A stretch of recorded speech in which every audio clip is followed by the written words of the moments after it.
All right, buddy. So, what's your name and where you from for the people that ain't seen your previous episodes over here? My name's Eric Costo. I'm from Pennsylvania, and I did time in PA Department of Corrections, state prisons. Okay. Recap the people a little bit. What sent you there? How much time you do? All that good So, stuff. I got originally charged with criminal homicide, aggravated assault, illegal firearms possession, and a handful of counts of reckless endangerment. It was a drug deal gone bad situation, and two dudes that I knew and grew up with tried robbing me for heroin. They tried jumping me. I shot and killed one of them, and the other one got away. I ended up taking the whole thing to trial, and I ended up getting found guilty of manslaughter and illegal firearms possession, and I got 5 to 11 years in state prison. It got dropped to manslaughter. I mean, can At trial, I didn't take a plea. Yeah, can that's what I'm getting to. Can you explain how something like that turned from attempted homicide, I believe you said, to manslaughter, man? No, it was criminal homicide. Criminal homicide, okay. Which in PA, when you murder someone, you just get hit with the criminal homicide. Yeah. It gives the DA room to charge you with first degree, second degree, third. You know what I'm saying? Exactly. Now, tell me, what was the I guess you could say the turning point in the case where the judge said, you know what, it ain't murder, this is manslaughter. What was? No, I went jury trial. Oh, jury. Okay, so that's even scarier, man. Yeah. You know, and ladies and gentlemen, I don't know if it works like this in PA. Wait, is that a Commonwealth state? Yes. Okay, so that means y'all get the max sentence if you're found guilty by jury, correct? You get life. Yeah.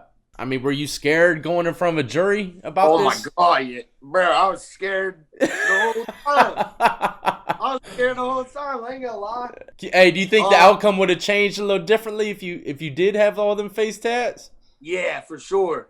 Yeah, that shit's crazy, ain't it? I caught 2 cases inside prison. And when I was going to court looking like this, like Yeah. Yeah, they looked at me totally different, but I wasn't prison made me what I am right now. I wasn't like this before I went to prison. But damn, do you remember exactly like what was the factor that said, hey, you weren't really at fault so much to get a murder charge? You know, was the judge or the jury saying they approached you first or something along those lines? Well, my trial was a week long, and my homicide happened in front of a lot of witnesses. So where I'm at, it's called Aliquippa, and they have a shopping plaza, and it has, your drugstore, your little corner store thing, your liquor store, your bank, and then Wendy's. And Wendy's is at the end. And this is where I was parked in my car with my girl. And I was supposed to meet up with not the dude I killed, the dude that came with him. That's who I was supposed to meet. He was dope sick and wanted to give me money so I could take it to Pittsburgh when I go re-up so I could get him shit for cheaper.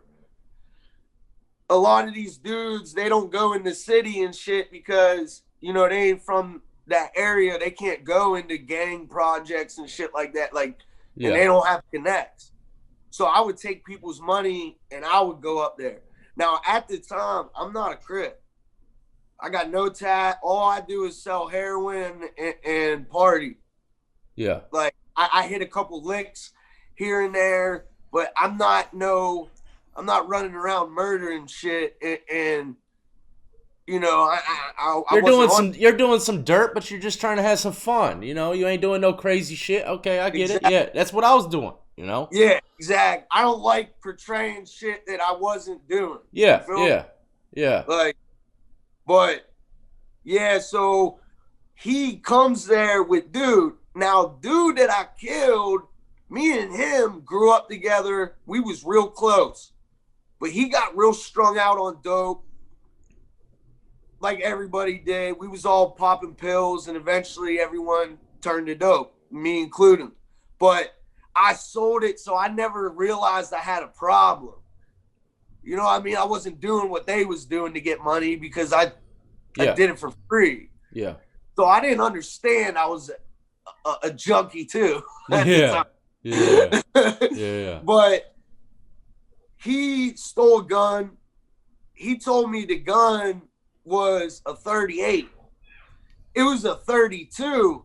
So main man didn't give me what he was going to give me for it. Yeah. So I give it to him, and I'm like, bro, this is what he gave me. Like, you told me I was coming to pick up a 38. It was a 32, bro. So he like, oh, yeah. I'm like, well, this is all you get. And he like, no, that's cool. Well, 2 days later, his dope runs out, and he wants more. So I'm like, bro, I ain't got time for this. Like, call somebody else, bro. I ain't got shit for you. So he's with this dude that's supposed to give me this money, right? He tells him, yo, he owes me. If I go down there with you, I could get us free dope. So dude is like, all right. And he don't tell me that he's bringing this dude. He don't know nothing about it though, right? No, he really didn't understand what was going to happen until it started happening. Yeah. You know what I'm saying? I give him that because I had a paid attorney who's a gun, and he's a family friend. He's friends with my dad, and our private investigator, like, he found out so much shit. I mean, like, he was going around to all these local bars and just, like, talking, and everybody was telling him everything. Like, we found out everything that was going on behind the scenes and shit. And you need that for trial. Yeah. Because the DA, bro, this is on transcript. They tried to get 2 fake witnesses. Fake witnesses that my lawyer ended up getting them to admit on stand that they got caught with drugs, and the police told them if they said this, they would throw their charges out. That's crazy. They admitted it at my trial. That's what really helped. That shit really helped me. Yeah. Like, I'll be straight up. That really helped me with the jury. But the whole situation, like, okay, I'm in the car. My girl's in the passenger seat, right? They're parked down like 3 cars down. I don't know that they're here yet. So I'm high. I just got done smoking weed. I'm chilling. Girls in the seat. We listen to music. All of a sudden, my driver door opens, and I'm getting ripped out the car. Now, mind you, I'm not a big dude, bro. Like, right now, I'm 5'7". I'm 156 pounds. Yeah. I'm not a big dude, and I was even smaller then. Yeah. So he rips me out the car. I hit the ground. He starts kicking me. I grabbed his leg, and I was able to spin with it. So I got him on the ground, and I was able to get up, but I only got half of my body back into my car before he was back on me. So half my body is over the driver's seat. Now, where I keep my gun all the time is in between the center console and the driver's seat. Yeah, snug up right there in the seat. And it's right there. Yeah. So dudes punch me in the back of the head and shit. I'm trying to grab this gun. As soon as I grab it, I start spinning around. He sees it, right? So he goes to grab it, and I'm like, bro, get the fuck off me. Get the fuck out of here. That was the last thing I said, and then he started choking. He let go of the gun and started choking me, right? I guess he thought I was playing, like, but he was choking me. I put it up to his chest, like, letting him know, and he choked harder, so I shot him in his chest.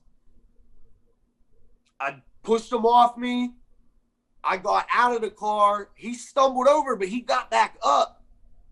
And, like, it was crazy. Like, he's feeling his chest, and he like, it just registered that he just got shot. Like, it seemed like. That's usually how it takes him a second, you know? Yeah, and all these people in Wendy's, like, you know, Wendy's is all glass. Yeah, they're So all staring at it. Like, they're all on the window looking. Everybody in the parking lot is running. Like, it was crazy. And my adrenaline, I still have the gun in my hand as I'm yelling at my man. And I'm like, why'd you make me do this shit? Like, it's my boy. And I see where I shot. Like, I know, like, and I'm not even, my adrenaline's going so crazy, I don't even realize what's really going on. And then all of a sudden, the other dude, he's like, we got to get the fuck out of here. And then my dude I shot, he ran in his car. But I run in my car. I back up. I stop right behind where they are. I see his car. I stop. I beep the horn. He goes to back up. I'm beeping the horn, making sure they coming out. Like, I'm still looking out. I know it don't sound right, like, with the situation. I take off. I think he's coming behind me, but I later found out he was behind me, but he fell out from blood loss and went out. And he was the one driving. So Mayman and the passenger had to jump over, put it in park. And then the police got there, but I was gone. I got rid of the gun. Went and met up with my mom. I wanted to be the first one to tell my mom what happened, but I was already all over the news by the time I got to my mom's crib. Like, they made it seem like I was on, one of them weirdos that go to, like, public places and, like, just shoot random people. Like, them weirdos, they was trying to make it seem like it was something like that at first because they didn't know. But, yeah, like, they talking about, like, armed and dangerous and all this shit. And I'm, like, looking at myself on TV, and it was scary, bro. And my mom was crying and shit. And then all of a sudden, my phone rings. It's my dad. My dad owns a big bar in the area. It's like a popular bar in our area. And all the police raided my dad's bar right after they found out it was me. They figured that's where I would have ran to. I wasn't there, but my family lawyer, my homicide lawyer, he was in the bar with my dad. So when they raid the bar, he knows what's up now. So as soon as they left the bar and realized I wasn't there, they hit me up. And at first, I'm like, yeah, I don't know what y'all talking about. Like, I'm trying to deny it like an idiot. Yeah. But they're like, look, they broke everything down, but they were like, you have to turn yourself in. We know what happened. If I need to do what I got to do for you, like, this is going to trial. You're going to do time. If you go on the run, it's going to be worse. It's going to make my job harder, and you're going to definitely get life because you're going to do a bunch of more dumb shit. And I did it. I turned myself. They talked me into it. My mom put me in the trunk of her car and drove me to my dad's bar. We figured a public place would be the best so the cops wouldn't try to shoot me or nothing. So me, my mom, and my girl get to my dad's bar. She takes me out the trunk of the car. We go in the bar, and, bro, the bar is packed. This is March Madness. So everybody's there watching the college games. And my dad got a sports bar. I mean, bro, when I walked in there, you could hear a pin drop. Because all the people, all the bar patrons that was in there, they was just there when they got raped. So they know. And most of the screens is me still on the news. So, like, it was just, yeah, it was scary, bro. That's wild, man. That's fucking crazy. That dude's tripping, though, man. If someone pull a gun on me, dog, I'm taking about 20 feet back. And bro, everybody turned on me. Like, it's funny, bro. When someone dies or gets killed, whatever, like, all these people come out the woodwork and act like they this person's best friend. And like, they was like this and all this shit. And when you go to trial and you going for self-defense, because that's what I went for, they're allowed to get character witnesses on you. Yeah. You know, I'm the only one pleading for self-defense. My girl ended up becoming a witness for the state because me and her, we found out when I caught this homicide, we found out that we was selling dope to undercovers and we didn't know. So when I caught that homicide, their undercover buys stopped. And 2 of the sales my girl made for me. So yeah, she said whatever the DA wanted her to say. The other dude, they threatened him with charging him with homicide because, you know, he set the whole thing, the situation up and all that shit. Yeah, did he get any time at all? The guy that just none? None. So he just came in there saying that he had no idea about any of this shit was about to happen. Yeah, and that it wasn't self-defense. Yeah. Like that I wasn't being choked like that it was just a little fight and I took it too far. Like, yeah. My girl and him they said the truth at the prelim.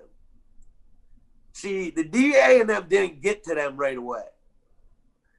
So the prelim, they told the truth. They just said what happened.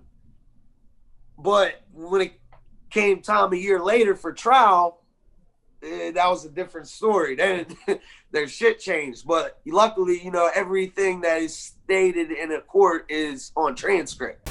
Okay, man, so you were facing life. How did you feel when the jury came out and said, hey, we're going to run with manslaughter and you got, whatever, you said 11 years? Sorry, man, I got horrible short-term memory, bro. Nah, I'm like that too. So you got 11 years? I got 5 to 11 years. 5 to 11. But I was so happy. Yeah? When they said first-degree murder, not guilty. Second-degree murder, not guilty. And then they're like, manslaughter, guilt. I like, when I heard not guilty on first and second, you thought you were good. Yeah.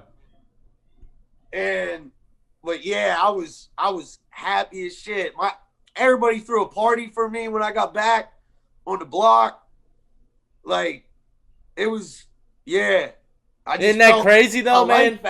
Isn't that crazy to think that you're coming into the cell block, they're throwing a party for you, but you got sentenced to 5 to 11. Hey, some people be so drunk and messed up by that. They're like, my life is over. You're throwing a party. Hell yeah. Yeah. Hey, yeah. But because they didn't give me my time then. Yeah. I had to go to the sentencing hearing. Yeah. And then find out. All I knew is what I got found guilty of. Yeah. And okay. Well, that is something to celebrate for, you know. Yeah. Yeah. Okay. So. Well, what happened when you got sentenced? How'd you feel about that sentencing? Happy as shit. My family was crying and upset, but they didn't understand. They just heard the time. Yeah. You know, to me, that time was lovely to me sounding. Yeah. Because I'm 19. I'm going to do 5 years. Yeah. Be 24. So what? But it didn't work out like that. Yeah. You tricked up your time, correct?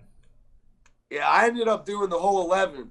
Yeah. And I got more time. I got more time too, but they was jailhouse cases, so I got more felonies, but it got ran concurrent with my shit.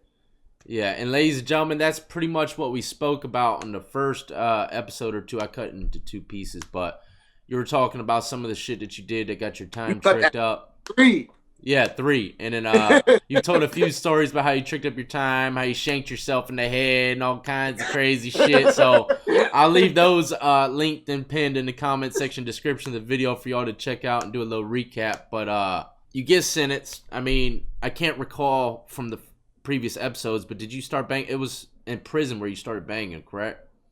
Well, I was affiliated when I got locked up. Yeah. Just because, that's what I was hustling for, and I hit a few licks and did dirt with them, but I wasn't a Crip. But when I got that case and everyone knew I was going away for a long time, a lot of people was trying to recruit me for real. Like, Bloods wanted me. I'm honest about everything, bro. I wasn't putting in work because I was just like, that's just what I did. Like, yeah, I did everything I did out of fear, bro. Yeah. I knew I wasn't bonding out. I knew I wasn't leaving. I didn't have not one tattoo when I got locked up. Not one. Couldn't grow hair on my face.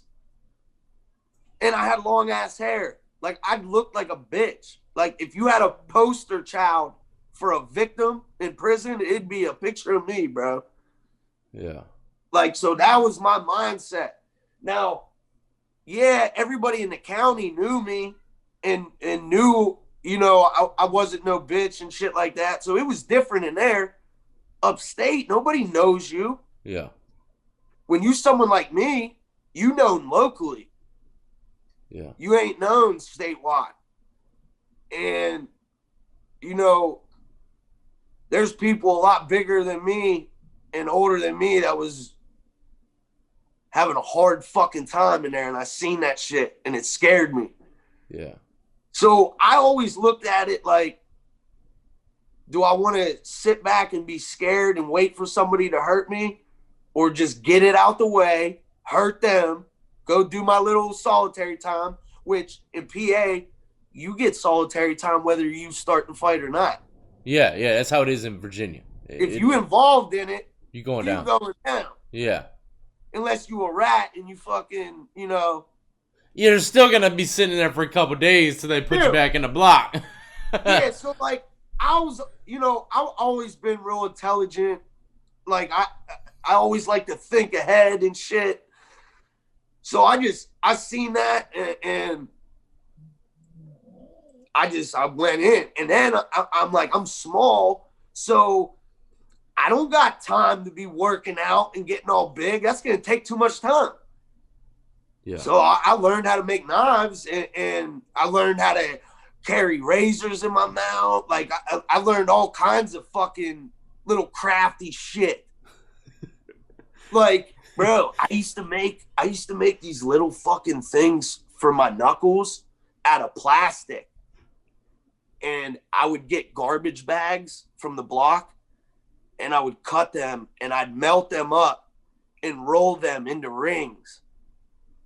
But I would make a sharp point. You know how you can melt it and stretch? Yeah. I would make sharp points on all my shits. So it's like I have little knives. Yeah. Every time I'm hitting you, you're getting stabbed like 8 times. Yeah. That's the shit I would think of and create. Like, have you ever seen that shit, bro? And it's not that hard to make. No, I haven't seen that. I've seen a crazy ass whip though. When you're scared, you be thinking of crazy. Hey, look. I've seen someone make a whip, dog. I said, "What the hell is that, bro?" Because it's a whip. He had this damn. It was a magazine rolled up with sheet wrapped around it like a handle, and it had 6 or 7 different sheets hanging off it with batteries and razors. This shit was a fucking. I said, bro, what are you gonna do with that? He ain't gonna use it. He's just bored, bro. He gotta be bored. He ain't using that shit, bro. You know? Yeah. How you even carrying that thing around, man?